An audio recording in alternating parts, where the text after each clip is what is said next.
We hear inspirational stories of personal triumph all the time. Last weekend, a 19-year-old fisherman was rescued off the coast of Alaska after spending more than 24 hours adrift in a 4x4-foot plastic fish crate. So how do ordinary people like this survive, recover, and bounce back? In their book, Resilience, co-authors Dr. Stephen Southwick and Dr. Dennis Charney weave together the latest scientific findings with stories of people who have overcome some of life's greatest challenges. Dr. Southwick is a professor of psychiatry, post-traumatic stress disorder, and resilience at Yale Medical School and joins me now. Doctor, thank you very much for being here. Thank you. So right off the bat for our viewers, why don't we define resilience? Yes. Well, resilience, as you mentioned, is the ability to bend but not break and to bounce back after adversity and, in most cases, to continue growing on. Is this something you're born with? Genetics plays an important role in everything we do, but that's actually not as critical as the way we develop and the way we train ourselves and how we interact with the environment. Now, I'm assuming other people are more resilient than others? Some people are absolutely more resilient than others, and we can all train to become more resilient. All right. Now, how did the book come together? Well, we'd been studying post-traumatic stress disorder for many years, and we began about 10 years to take a look at resilience. So we decided to interview highly resilient individuals. We interviewed a large number of prisoners of war ex-prisoners of war from Vietnam. We interviewed special forces instructors because we knew that they were expert in teaching individuals to be resilient, emotionally and physically resilient. Okay. And we interviewed a large number of civilian men and women who had been through a lot and were doing well. And these are their stories? These are their stories. The book has lots of very gripping stories. And we did these in-depth interviews, and we kept hearing the same themes over and over, that resilient individuals tended to cope in very similar manners. And that led us to come up with 10 resilience factors. We then went to the science literature, to the psychological science literature, and to the neuroscience literature, looking at brain science, the nervous system, and we found a great deal of support for these resilience factors. So the point of this is that there is a science to resilience, and there is a science to increasing your own resilience. Okay, and I'm sure that stress plays a factor into this?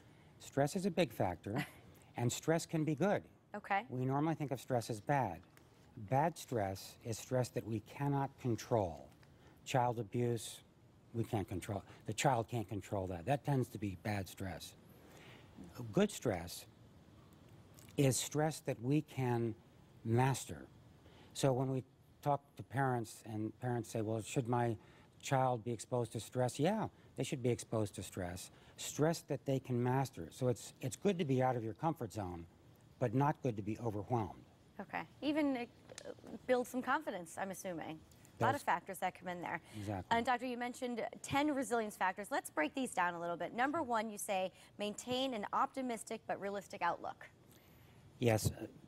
Nearly all of the resilient people that we've interviewed had an optimistic outlook, but as you said, a realistic one. So this is not rose-colored Pollyanna optimism.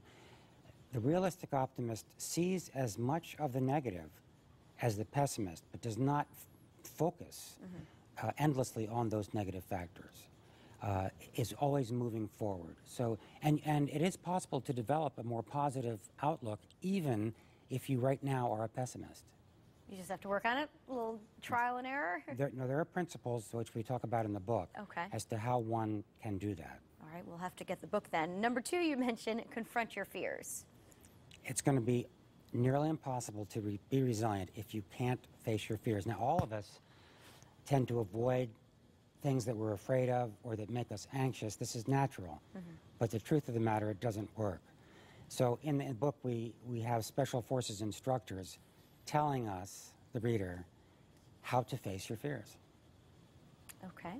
Then we are relying on our morals. That has plays into it. We were surprised that this was as important as it is.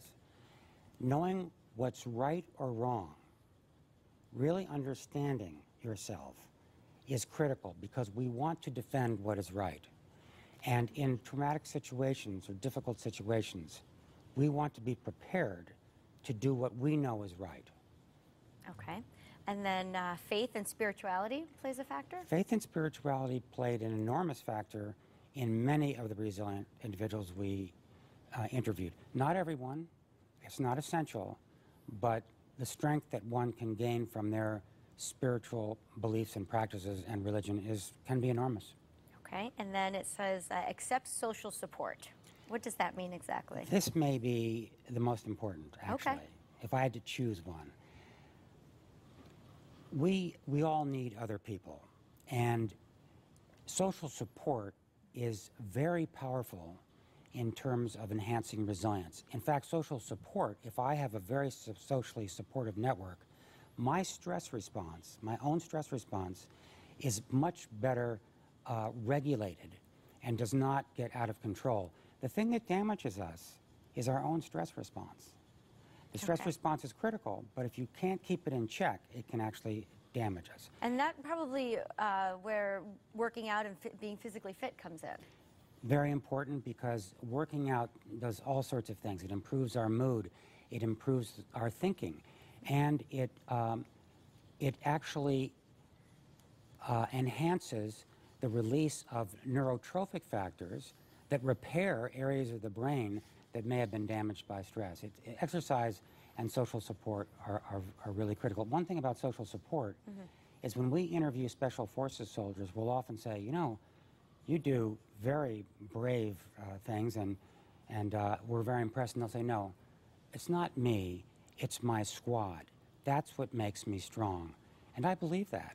And so part of what Dennis Charney and I have done since having all these wonderful role models in our head is tried to create our own squad, people who we really care about and who really care about us and will have our back and will help us when we're down, and that we will help when they're down. I mean, we're running out of time, but you also mentioned have a role model, talk about challenging your mind. So that's all good advice, and of course we'll have the list on WTNH.com. Dr. Southwick, the name of the book again, Resilience. Where can we find it? You can find it, it's Resilience, the Science of Mastering Life's Greatest Challenges. You can find it on Amazon, Barnes & Noble. Just about anywhere, right? Sounds great. Thanks again for being here. And